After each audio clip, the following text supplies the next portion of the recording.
David was just a night security guard, the kind of man people barely noticed in a world filled with luxury and wealth. He had worked at the Carter estate for nearly 7 years, guarding the towering glass mansion that sat quietly on the edge of the city. Every night, he walked the long marble hallways, checking every camera feed, every locked door, every shadow that moved across the manicured gardens. The mansion belonged to Evelyn Carter, a billionaire widow known for her striking beauty and powerful presence. People said she was untouchable, too elegant to be real, but David knew that beneath the glamour, there was always something human, something hidden. He didn't talk much to her, only nodded politely when she returned from late-night meetings or charity galas, her diamond bracelets catching the faint glow of the hallway lights. But one night, everything changed. It was a quiet Tuesday evening. Rain tapped against the tall windows like nervous fingers. David sat in the small control room surrounded by security monitors, sipping his usual cup of black coffee.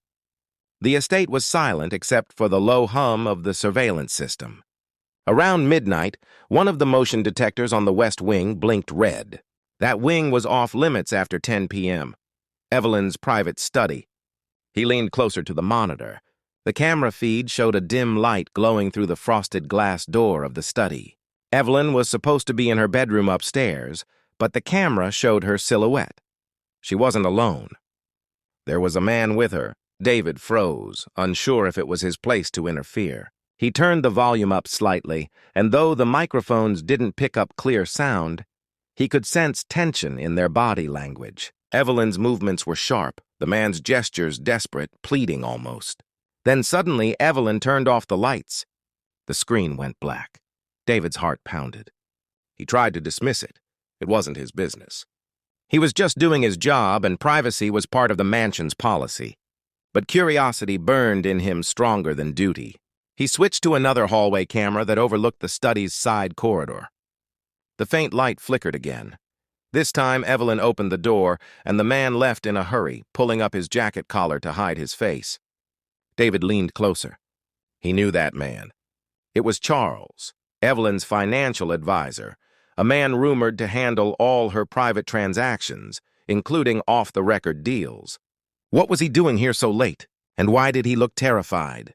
The next morning, David tried to forget what he saw. But at noon, Charles's name appeared on the news. Financial advisor found dead in car accident.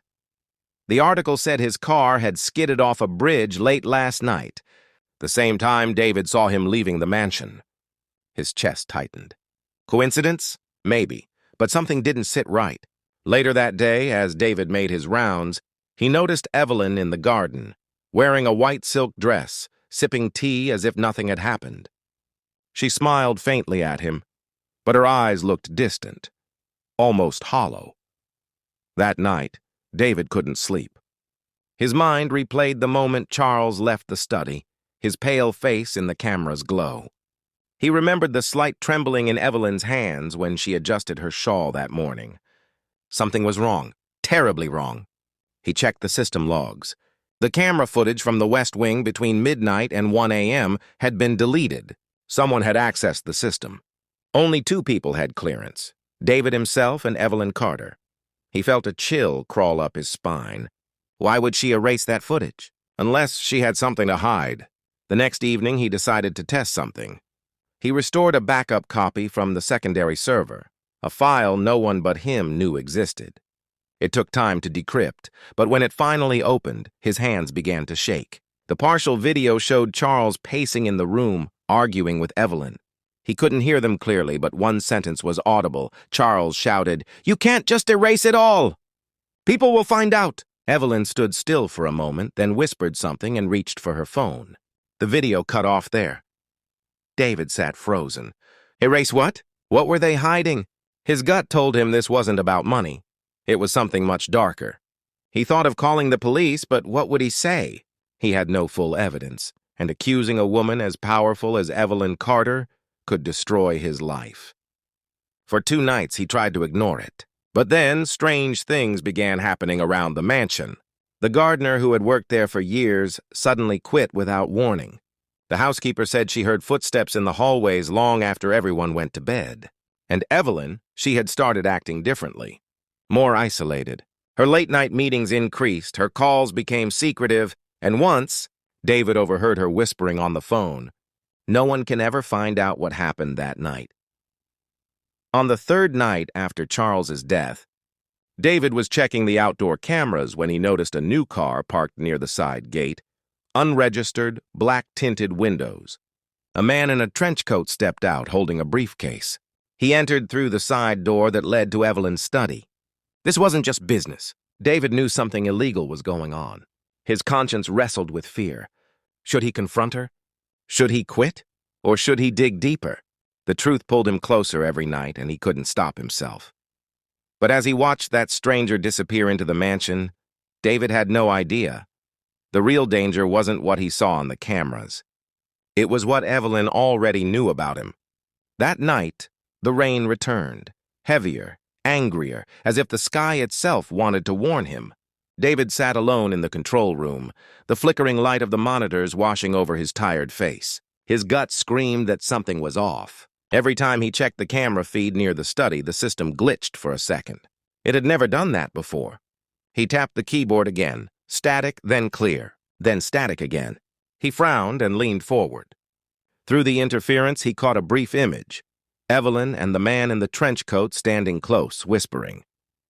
The man placed the briefcase on her desk and opened it.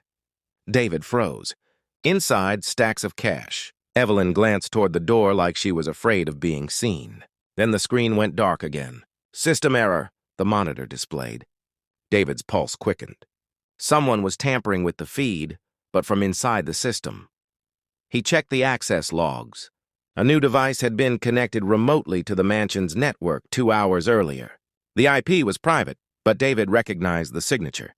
It was Evelyn's. Somehow she had full control over what he could and couldn't see. His mind raced. Why was she monitoring him? And what was in that briefcase? David left the control room and walked quietly through the dim corridor. The mansion felt colder that night, every chandelier reflection slicing the silence.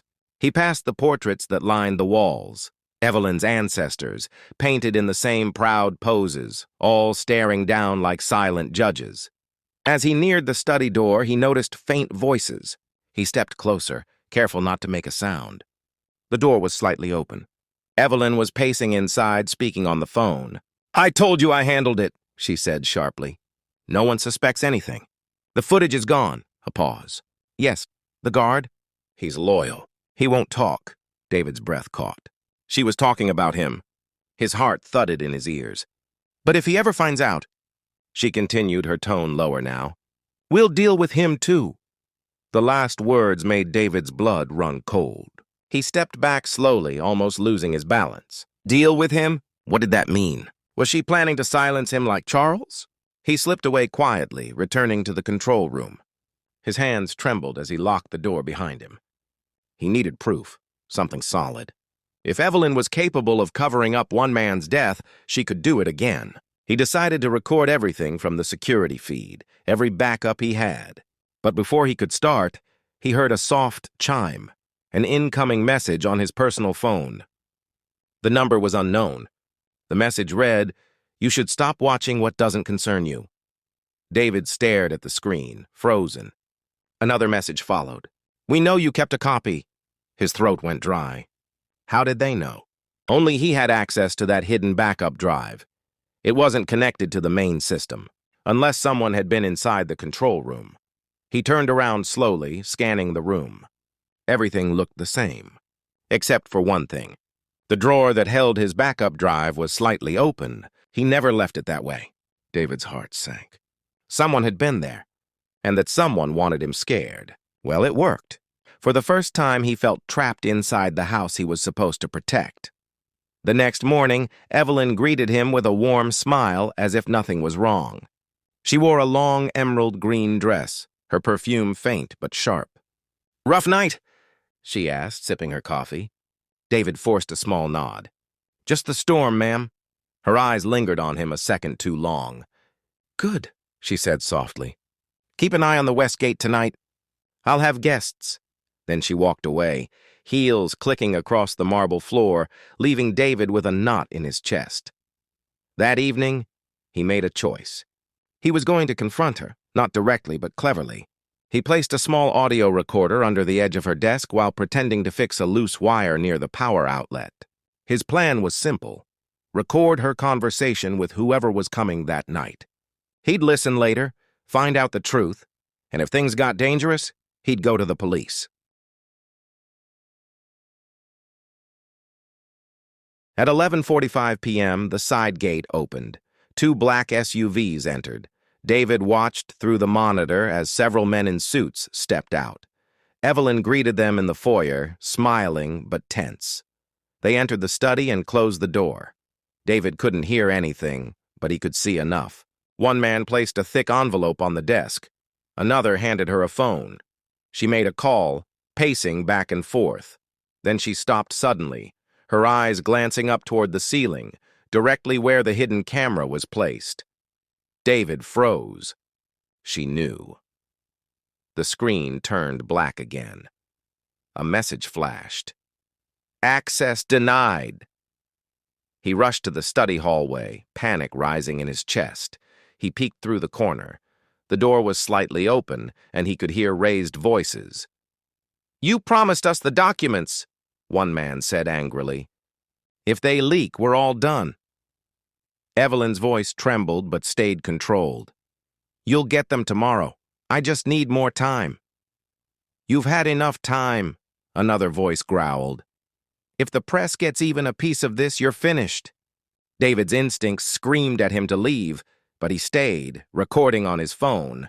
Suddenly, a hand grabbed his shoulder. He turned. One of the men from the meeting stood behind him. "Looking for something, guard?" David's heart stopped. Before he could answer, the man shoved him hard against the wall.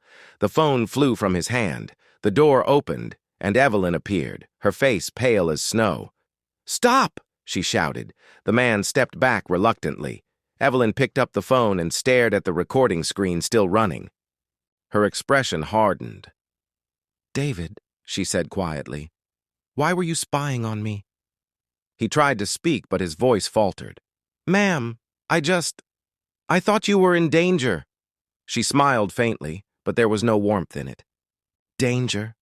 she repeated, almost whispering. "You really think you can protect me?" She handed the phone to one of the men. "Erase it." Then she turned to David. "Go back to your post, and don't ever enter this part of the house again." Her tone was calm, but her eyes carried a silent threat.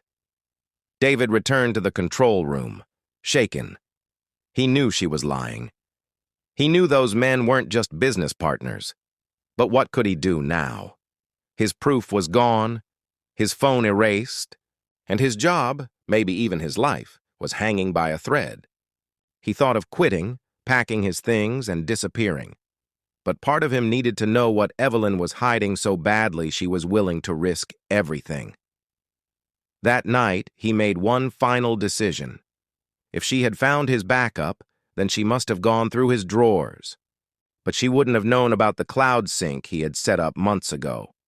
Every night, his system automatically uploaded camera footage to a private online folder.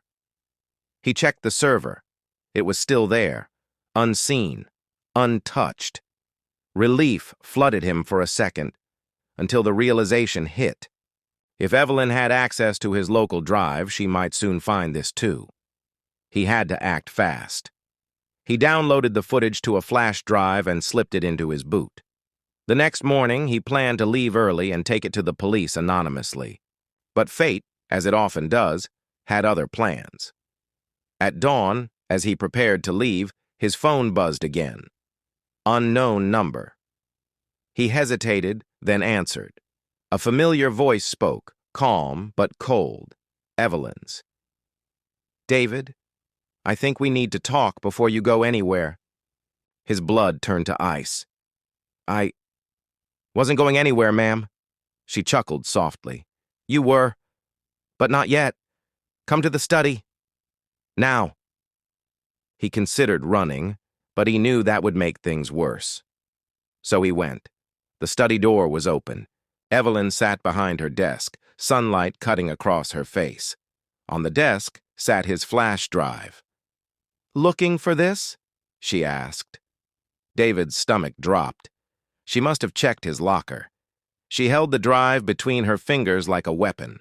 "You're a good man, David," she said quietly. "Loyal. But curiosity can be dangerous." He tried to speak, but she interrupted. "You think you understand what you saw, but you don't. Charles didn't die in an accident. He made a choice. A stupid one. He crossed the wrong people." She leaned forward. "And if you're smart, you'll forget all of this. I'll even pay you to disappear. Cash, new identity, anything you want." David stared at her, his heart pounding. "You're asking me to stay silent about a man's death." Evelyn's eyes darkened. "I'm asking you to stay alive." Her words hung in the air like smoke. And for the first time, David realized this wasn't about secrets anymore. It was about survival. David stood frozen in front of Evelyn Carter, the morning light washing her face in a soft glow that made her look almost angelic, if not for the flash drive glinting between her fingers like a silent threat. He had spent 7 years protecting this woman, believing she was simply rich, lonely, and private. But now, he realized she lived in a world built on secrets, lies, and control. His entire body trembled, not from fear, but from the weight of the decision pressing on him. She wanted silence. She wanted him gone. But somewhere deep inside, a small, stubborn voice whispered, "The truth matters." Evelyn sighed, sensing his hesitation. "David, I'll make this easy," she said calmly. "Walk out that door and never come back, and you'll be a free man. But if you take one step toward the police, you'll disappear, just like Charles did." The name hit him like a blade. "You had him killed, didn't you?" he said quietly. Her expression flickered for a fraction of a second, then turned to steel. "Charles was a liability. He forgot his place." She stood circling the desk slowly. "Don't make the same mistake." David clenched his fists, his heart pounding so hard he could hear it echo in his ears. "I'm not like Charles," he said. "I'm not part of whatever this is." She smiled faintly, stepping closer until he could smell her perfume, faint jasmine with a sharp edge of something colder. "No, David," she whispered. "You are part of it now." Her phone buzzed. She turned slightly to answer, her voice dropping low. David's eyes darted to the flash drive on the table. This was his only chance. He snatched it, shoved it into his pocket, and bolted toward the hallway. Evelyn's voice rose behind him. "Stop him!" He sprinted through the corridor, past the glass walls and down the marble stairs. His breath came in sharp bursts, echoing through the empty mansion. He reached the side door, but 2 men in suits appeared, blocking his path. One grabbed him by the arm, but David fought back, kicking the man into the wall and shoving the other aside. Adrenaline fueled him. He crashed through the back door into the rain-soaked garden, his boots slamming against the wet stone. A car waited near the gate, the delivery van he used for supply checks.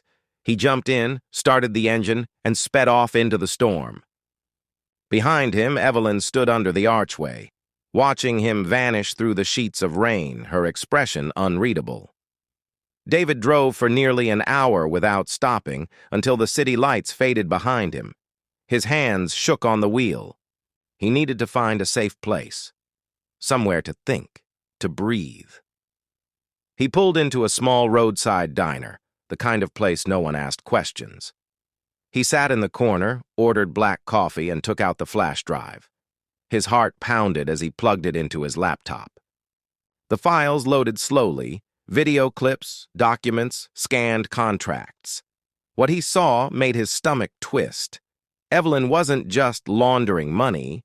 She was funding an entire network of offshore shell companies connected to high-level politicians, charities, and media executives. There were emails between her and men who were supposed to uphold the law, discussing donations in exchange for silence, and among the files, one folder stood out, Charles Final. David opened it. The footage showed Charles arguing again, but this time there was sound. Evelyn's voice was cold and deliberate. "You think I won't do it?" she said. Charles shouted, "If this goes public, we're finished." She whispered something into her phone, and seconds later, the lights went out. A faint sound followed, a car door, tires screeching, then a crash. David covered his mouth. It wasn't an accident. She had him killed the moment he tried to leave. He sat back, shaking. This was enough to destroy her, but also enough to get him killed. He copied the files onto his cloud storage and emailed an anonymous tip to a journalist known for exposing corruption. Then he destroyed the flash drive and dumped it in the diner's trash. For the first time in days, he felt a strange calm, like the weight on his chest had lifted. But that peace didn't last. As he stepped out of the diner, he noticed a black car parked across the street. Two figures sat inside, watching him. His heart began to race again. He turned toward his van, pretending not to notice, and drove off, this time heading toward the outskirts, where an old friend worked at a mechanic shop. If he could make it, there, he might have time to disappear before Evelyn's men found him. But just as he turned the corner, headlights flared behind him, bright, fast, closing in. The car from the diner was following. Rain pounded harder. David gripped the wheel, pushing the van faster, his eyes darting to the mirror. The black car stayed close, its engine roaring like a beast in the dark. "Come on," he muttered, his breath fogging the glass. Then suddenly, a flash of light, a deafening horn, a truck appeared ahead. He swerved, tires screeching, barely avoiding it. The van spun across the wet road, crashed through a guardrail, and slid down an embankment. Metal groaned, glass shattered. Then silence. The rain hissed over the twisted wreck. For a moment, everything went dark. Then, faint breathing. David was alive. He crawled out, bleeding, dazed, but alive. The black car stopped above, two figures stepping out with flashlights. They scanned the wreckage. "He's done," one of them said. The other nodded. "Let's go." The car drove away, disappearing into the storm. Hours later, as dawn crept over the horizon, David pulled himself to the roadside and limped toward a small farmhouse in the distance. An old man opened the door, startled. "Help," David whispered, collapsing at his feet. The man and his wife took him in, cleaned his wounds, and called for medical help. For 3 days, he drifted in and out of consciousness. On the 4th day, he woke up to a small TV on the table. The morning news was on. "Breaking story," the anchor said. Billionaire philanthropist Evelyn Carter has been arrested following leaked documents exposing massive financial corruption and links to multiple suspicious deaths. David stared in disbelief. The journalist he'd sent the files to must have released everything. The evidence had gone public. Evelyn's empire was collapsing. Weeks passed. David recovered slowly. The police questioned him but couldn't connect him directly to the leak. His name never appeared anywhere in the reports. He returned to the city under a new name, working quietly at a small security firm far from the mansion. Sometimes at night he'd stand outside and look at the skyline, wondering how a single act of curiosity had changed everything. He had lost his home, his safety, his identity, but he'd gained something far greater: peace. Months later, as he walked home from work one evening, a letter waited for him in his mailbox. No return address. Inside was a single note written in elegant handwriting. "You won this time. But remember, secrets never really die." He stared at the paper, then smiled faintly. For the first time, he didn't feel afraid. He folded the letter, burned it, and watched the ashes scatter in the wind. The past was gone, and with it, the shadow that once haunted him. And as he walked into the night, one thought echoed in his mind. Sometimes doing your job means standing against the very people you're paid to protect. Because truth doesn't serve money, and silence, no matter how expensive, always breaks. Moral. Courage doesn't always roar. Sometimes it's the quiet act of doing what's right, even when it costs you everything.